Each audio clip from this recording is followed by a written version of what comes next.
9 દિવસ સુધી શ્રદ્ધાપૂર્વક પૂજા અર્ચના અને ઉપવાસ કર્યા બાદ ભક્તો દશામાની પ્રતિમાનું વિસર્જન કરવાના છે। ત્યારે દશામાની પ્રતિમાના વિસર્જન માટે સુરત મનપા દ્વારા શહેરના 5 ઝોનમાં અલગ અલગ સ્થળે કૃત્રિમ તળાવો તૈયાર કરાયા છે। જે કૃત્રિમ તળાવની સાથે સાથે LED લાઇટ, વિસર્જન માટેની વ્યવસ્થા, પોલીસ બંદોબસ્ત સહિત સંપૂર્ણ તૈયારીઓ કરી લેવાઈ છે। મોટા વરાછા, કતારગામ, રાંદેર અને ઉમરા વિસ્તારમાં કુલ 5 કૃત્રિમ તળાવ તૈયાર કરાયા છે। सूरत महानगर कॉर्पोरेशन द्वारा कुल 5 वारा बनाव्या छे। एक अपने उत्तरायण वराछा झोन, कतारगाम, लंका वारो, अठवामां 2 वारा छे अपने कांडी फरियू अने उमरा पोलीस स्टेशननी बाजुमां वेस्ट झोन में आज अहींया उभा छे रामजी वारो। वर्षो जूनो अपने गणपतिनो फ्री विसर्जन थते रामजी वारो। 3 दिवसीय international film festival on cultural टूरिज्मનું આયોજન કરાયું। ગાંધીનગરના ઇન્સ્ટિટ્યૂટ ઓફ હોટેલ મેનેજમેન્ટમાં આ ફેસ્ટિવલ યોજાયો। આ આયોજન ગુજરાત ટુરિઝમ અને KK મૂવી એન્ટરપ્રાઇઝ દ્વારા કરવામાં આવ્યું। આ ફેસ્ટિવલમાં દેશ વિદેશના ફિલ્મ મેકર્સની શોર્ટ ફિલ્મ્સ અને ડોક્યુમેન્ટરીઝનું સ્ક્રીનિંગ કરવામાં આવ્યું। ફેસ્ટિવલમાં 59 જેટલી ફિલ્મ અને ડોક્યુમેન્ટરીઝનું સ્ક્રીનિંગ કરાયું। ફેસ્ટિવલના 3જા દિવસે અવોર્ડ સેરેમની યોજાઈ હતી। हमें 59 फिल्म स्क्रीन करी टूरिज्म बेस्ड पर 28 कंट्रीज थी जे ओनली टूरिज्म पर बेस्ड थी अने गुजरात टूरिज्मे आने स्पॉन्सर कर्યું છે।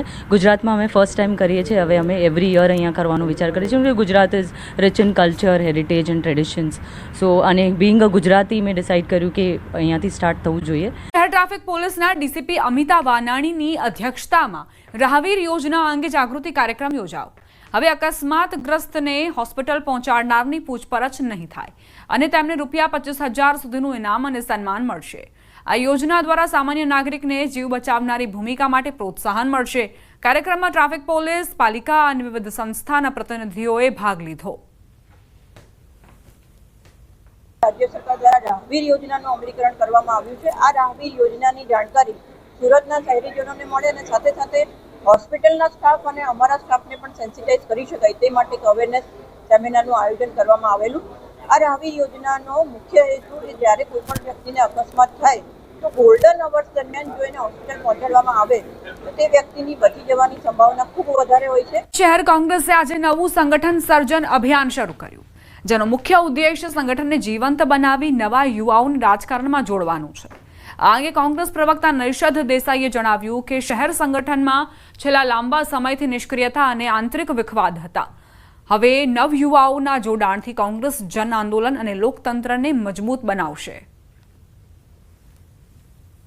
સંગઠનની નવરચના કરવા માટે આજે સૂજન અભિયાન શરૂ કરીએ છીએ। અમે સુરત શહેરના તમામ યુવાઓને, નાગરિકોને નમ્ર વિનંતી કરીએ છીએ કે તેઓ કોંગ્રેસ પક્ષમાં જોડાય, સક્રિય સભ્ય બને અને કોંગ્રેસ પક્ષની બાગડોર લોકતાંત્રિક રીતે પોતાના હાથમાં લે।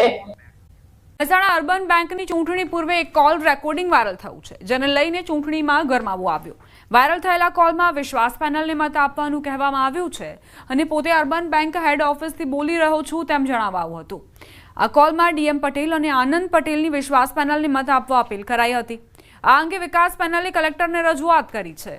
વિકાસ પેનલના GK પટેલે આ ઘટનાને નીચી માનસિકતા ગણાવીને વિશ્વાસ પેનલ પર આક્ષેપ કર્યો છે અને બેંકના જનરલ મેનેજર અશોક પટેલે સ્પષ્ટતા કરી છે કે બેંકમાંથી આવા કોઈ ફોન કરવામાં નથી આવ્યા અને જે નંબર પરથી કોલ આવ્યો તે બેંકનો નથી અને જરૂરી થશે તો કોલ કરનાર સામે કાર્યવાહી કરવામાં આવશે। આવી રીતે બેંકનો ઉપયોગ કરી શકાય નહીં।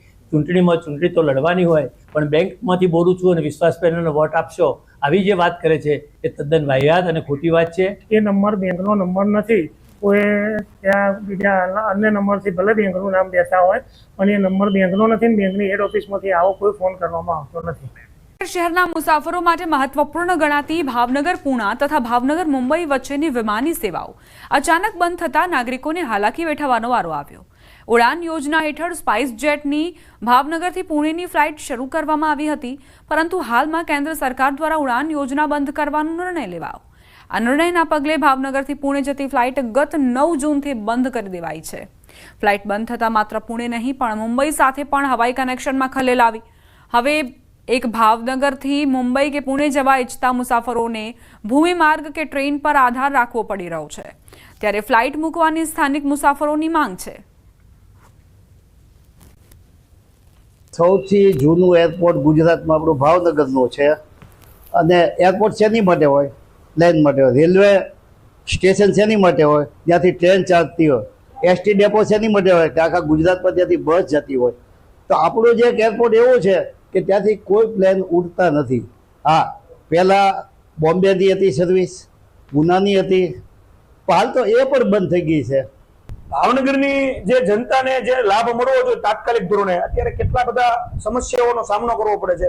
અમદાવાદ સુધી લાંબુ થવું પડે છે, અમદાવાદથી એમને બીજી ફ્લાઇટો પકડવી પડે છે.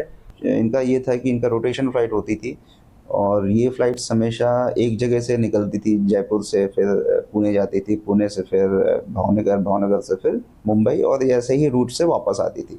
क्योंकि मुंबई सेक्टर अच्छा हमेशा लोड रहा है और अच्छा चलता है और लेकिन इनको बंद इसलिए करना पड़ा क्योंकि इनको पुणे सेक्टर बंद करना था और इनको हो सकता है कुछ और प्रॉफिटेबल सेक्टर मिल गया हो, इसलिए शायद वो बंद करना चाह रहे थे. फिर भी हमारी कोशिश हमेशा जारी रही इस एयरपोर्ट के लिए. સુરતથી સમાચાર. દુષ્કર્મના આરોપી શિક્ષકની ધરપકડ કરાઈ. 16 વર્ષીય કિશોરી પર આચર્યું હતું દુષ્કર્મ. ઓનલાઈન યોગ શીખવતો હતો શિક્ષક. દુષ્કર્મ બાદ ઉત્તરાખંડ ફરાર થયો હતો. ઉમરા પોલીસે પ્રજ્ઞા ઓનિયાની ધરપકડ કરી છે.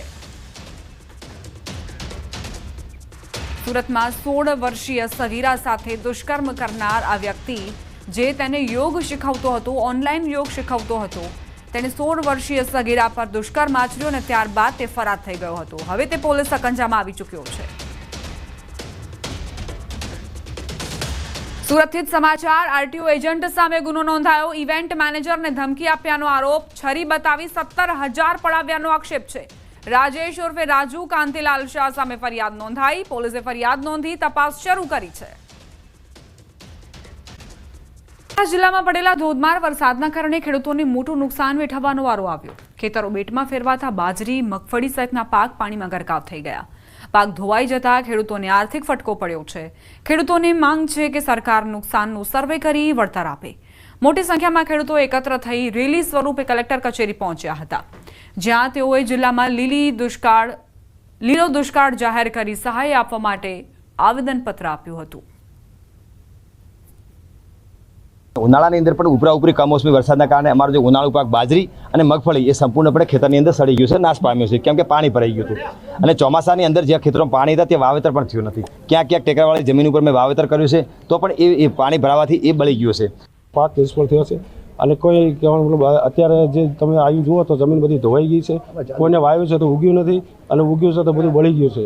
સતત વરસાદ થવાને કારણે કોઈક જગ્યાએ ખેડા નથી થયું, કોઈક જગ્યાએ વાવેતર થયું, એનું ધોવાણ થઈ ગયું છે વધારે વરસાદને કારણે. એટલે અતિવૃષ્ટિ જાહેર કરી અને ખેડૂતોને સહાય આપે એના માટે અમે કલેક્ટર સાહેબની કચેરીએ આવ્યા છીએ. દ્વારકા જિલ્લા કોંગ્રેસ ફરીવાર ખેડૂતોની વારે આવી છે. ખાતરને લઈ દ્વારકા જિલ્લા કોંગ્રેસે જિલ્લા વિકાસ અધિકારીની કચેરીએ આવેદનપત્ર આપ્યું, જેમાં રાજ્યભરના ખેડૂતોને ખાતરમાં પડતી મુશ્કેલી બાબતે રજૂઆત કરી. આ ઉપરાંત એનપીકે ખાતરમાં કરવામાં આવેલા વધારાનો પણ વિરોધ કરવામાં આવ્યો. કોંગ્રેસ જિલ્લા પ્રમુખ પાલ આંબલિયા દ્વારા જણાવાયું હતું કે કૃષિ મંત્રી કહે છે કે ખાતરની અછત નથી તો ખેડૂત લાઇનમાં કેમ ઊભો છે. ખાતરમાં ભાવ વધારાની જે વાત છે એ જોયા જેવું એ છે કે 2014માં માત્ર 50,000 કરોડની જે સબસિડી ખાતરમાં હતી એ અત્યારે 2.5 લાખ કરોડે પહોંચી છે અને એની સામે એનપીકે ખાતરની અંદર 350% વધારો છેલ્લા 10 વર્ષમાં થયો છે. એટલે એક બાજુ સરકારની તિજોરીમાંથી 2 લાખ કરોડ રૂપિયાએ ગયા અને બીજી બાજુ ખેડૂતોએ 350% ભાવ વધારો સહન પણ કરવામાં આવ્યો. તો જિલ્લા વિકાસ અધિકારીને આવેદનપત્ર આપીને ખેડૂતોની રજૂઆત કરવામાં આવી છે. દ્વારકાથી ખંભાળિયામાં પીજીવીસીએલ સામે રોષ. ખેડૂતોએ પીજીવીસીએલની ટીમનો ઘેરાવ કર્યો. સામૂર, કોઠા, વિશોત્રી, ગોઈંજ ગામમાં ખેડૂતો એકત્ર થયા. પીજીવીસીએલની ટીમ પોલીસ સાથે ચેકિંગમાં ગઈ હતી. વીજ પુરવઠો ન મળતા ખેડૂતોમાં રોષ વ્યાપ્યો. તાત્કાલિક વીજ પુરવઠો આપવાની ખેડૂતોની માંગ છે. પીજીવીસીએલની ટીમ પોલીસ સાથે ચેકિંગમાં ગઈ હતી, જોકે વીજ પુરવઠો ન મળતા જ ખેડૂતોમાં આક્રોશ જોવા મળ્યો. ખેડૂતોએ ટીમની સામે પોતાનો આક્રોશ ઠાલવ્યો. તેમની માંગ છે કે વીજ પુરવઠો આપવામાં આવે. સામોર, કોઠા, વિશોત્રી, ગોઈંજ ગામના ખેડૂતો એકત્ર થયા. આજે 6 મહિનાથી જ્યારે ટીસીના વાકે, મીટરના વાકે ને ખાલી 4 જમ્પરના વાકે જો એ ખેડૂતને પૂરતો વીજ પ્રવાહ અને એનો જે પુરવઠો જેણે યોગ્ય કાર્યવાહી કરીને મેળવવાની માંગણી કરી છે.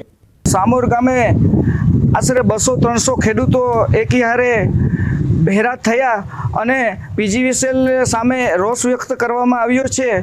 સમાચારોમાં આગળ વધીએ. હવામાન વિભાગે આગામી 7 દિવસ માટે સામાન્યથી મધ્યમ વરસાદની આગાહી કરી છે. હાલમાં કોઈ સિસ્ટમ સક્રિય નથી, જેના કારણે રાજ્યમાં વરસાદનું જોર ઘટતું નજરે પડી રહ્યું છે.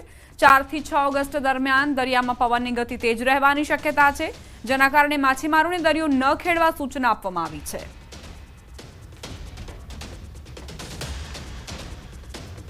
आने वाले 7 दिनों के लिए जो गुजरात स्टेट के लिए फोरकास्ट है, इसमें गुजरात स्टेट के सारे डिस्ट्रिक्ट कवर हैं, जिसमें लाइट टू मॉडरेट रेन का पूर्वानुमान है. और फिशरमैन वार्निंग की बात करेंगे तो डे 3, डे 4 और डे 5 के लिए फिशरमैन की वार्निंग है नॉर्थ गुजरात कोस्ट के लिए, जिसमें विंड की स्पीड रहेगी 35-45 और जो वेस्ट विंड होगी वो 55 किलोमीटर के आसपास रहने का पूर्वानुमान है.